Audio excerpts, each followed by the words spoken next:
because it's a good prank. A good prank has to be executed well, and something that you don't see coming, like...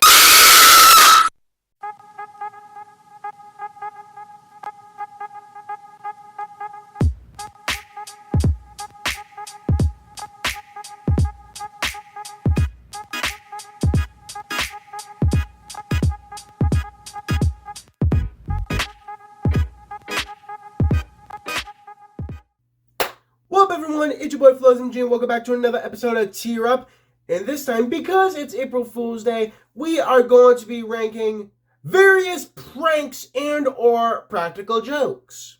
Some of these are absolute classics that I'm sure you've pulled on friends, family, significant others. That's the funniest one to do. And 100% there are some pranks that I definitely left off this list. And if there are ones that you think I should have included on this list, let me know where you think they should go. But until that point, let's get right into it. The tiers for this video are as follows. God tier. Look at that look on your face. Gotcha. Unfazed. And cancelled. Because, you know, there's always that time when you try to pull off a prank and the other person looks at you and they're just like... and just goes on with their day. First up, we have the air horn. Now, I'm sure everyone knows what the air horn is. It's a little thing.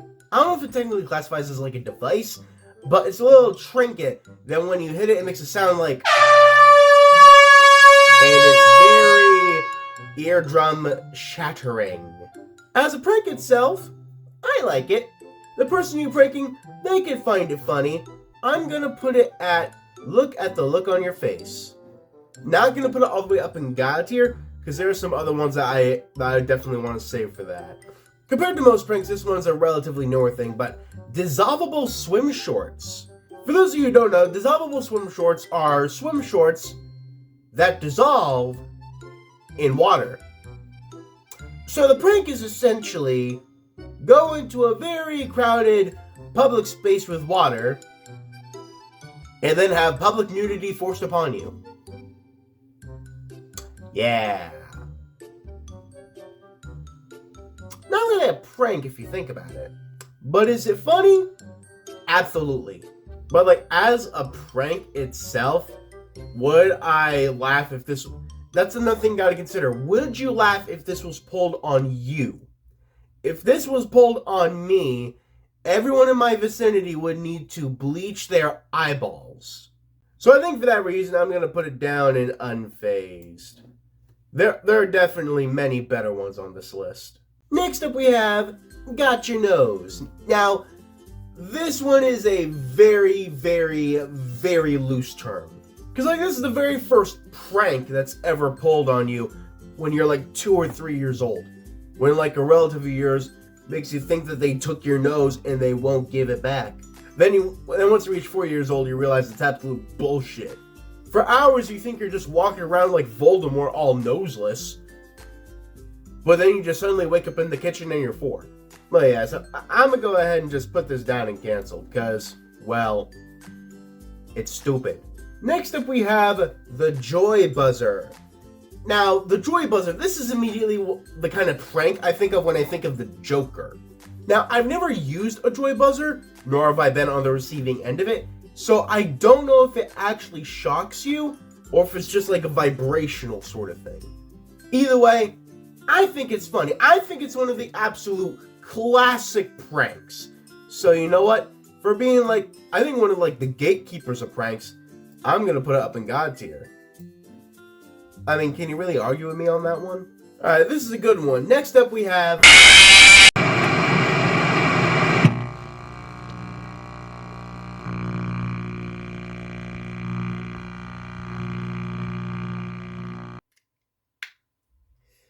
yeah, jump scares.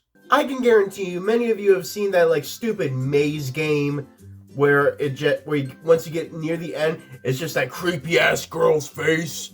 Or if you're watching like that beautiful scenery on the horizon, and all of a sudden that creepy ass face makes its way back in again. Yeah, jump scares can be a very good prank if they're executed properly. And I chose like Bonnie to represent this because I mean, When you think of jump scare, Five Nights at Freddy's is immediately what comes to mind. And you have to admit, I got you pretty good with that jump scare now, didn't I? But be warned, there may be more throughout this video. So you just always have to be on your... Hey, got you there in one yet. But yeah, I really like the jump scare, but I don't know if I want to put it in God tier. Maybe I'll put it in the very beginning of look at that look on your face. Because it's really good. I don't think it's good enough to be up there though. Next up we have the kick me sign on one's back. And I will admit, some of these also are on like the fine line of a good prank and just straight up bullying. Yep, you have to find that balance. And I feel like the kick me sign is a decent balance. Because once you realize the sign's on your back, you rip it off and you're like, oh, haha, very funny. But at the same time, one very well-placed kick, and you could go down for the count. You know exactly what I'm talking about.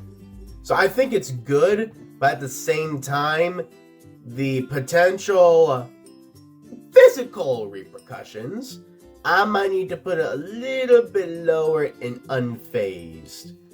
Even though it can phase you pretty hard. Next up we have the prank phone call. This sort of thing is classic, like, hello, is your refrigerator running? Well, then you better go catch it! Don't get me wrong, they're very stupid. Like, if you're calling a front desk of someplace, and then they call out a certain person's name, like, is Mr. Iha Kaduki there anywhere? Is Mr. Iha Kaduki somewhere? Again, they're very stupid, but classics nonetheless. So I think I'm going to go ahead and put this one in gotcha. Right in the middle, because as a prank, it's also kind of mid anyway. Next up we have a clown's favorite, the pie in the face. You know, you take a big pie tin of whipped cream or just an actual pie and just splat it all over someone's face. It could be funny. The dry cleaning bill, though, is not that funny. And normally the only way to make it work is you have to sneak around them. And then, like, go around their face and, like...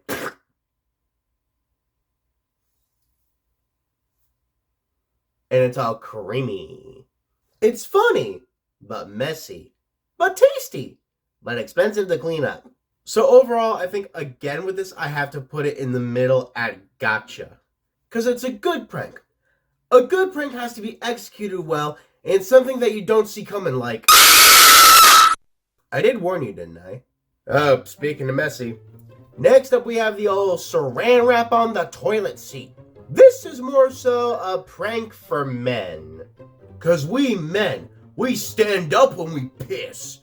And when the stream hits that, it has a much broader spray than as a woman would when sitting down. But again, a good prank is something that even the victim of the prank can laugh at. I don't know many victims who would laugh at this one. Because then they have to spend all the time cleaning their bathroom. Plus, it's mostly a prank that your kids pull on you. So in the end, you just make them clean it. I'm going to have to remember that parenting tip that I definitely just came up with. Yes, I'm going to go ahead and put this one down in unfazed. Again, it can definitely phase you, but... yeah, the cleanup's not the best. Next up we have the string and bucket of water on top of a door. There's probably an actual term for this prank, I just have yet to find it. But yeah, like if you rig a bucket of water on top of a door with a string and a pulley system, once the door is open, whoever is underneath the door will get absolutely soaked, head to toe in whatever liquid you choose to put in it. Again, it can be a good prank if executed properly. However, the cleanup can be pretty messy. It can be a good prank if executed properly. If not, you'll still probably have to clean shit out of your pants. And if this one definitely isn't executed properly, the bucket will just fall on their head and render the person unconscious. Or worse. But as a prank itself, I think it's a good one, so... you know, I think I'm going to go ahead and put this one at, look at the look on your face, because, oh, that look is just priceless. Next up, we have the wedgie. And you're welcome for the image, by the way. Again, like the kick me sound in your back, this one is also like on the borderline of prank and or bullying. It all depends on who's the wedgie and who's the wedgier. Because like if you're just doing it to your homeboy or homegirl, then that's something that you both can laugh at. But if you're doing it to an absolute stranger, you've signed your own death warrant. Not to mention the severe rectal discomfort. That's not fun. And do I speak from experience? Definitely not. I speak from no experience. But as a prank, again, it depends on the perpetrator and the recipient. With those very important factors, I think I'm going to put it, and I'll put it right in the middle at gotcha. Because it can either go really good or it can go really bad. Next up, we have the whoopee cushion. Come on. You can't tell me. You can't tell me this is an absolutely classic prank. You can't tell me that. You place it on the seat of your unsuspecting victim. They sit down, and all of a sudden they just hear, "Commitment! Commitment! Commitment!" Wow, that is very telling of you. You are scared of commitment. Hello, everyone listening! Your significant other is scared of commitment! It's always nice to send a few relationships crashing and burning. Like the sound of a whoopee cushion. The crashing and burning of one's pants. It's too classic of a prank to not include in God tier. It's literally, again, one of the goddamn gatekeepers of pranks. And I think this is where we're going to leave it off. Well, I've been Floz MG. This has been Ranking Pranks. And I can't wait to see you all in the next video. Bye!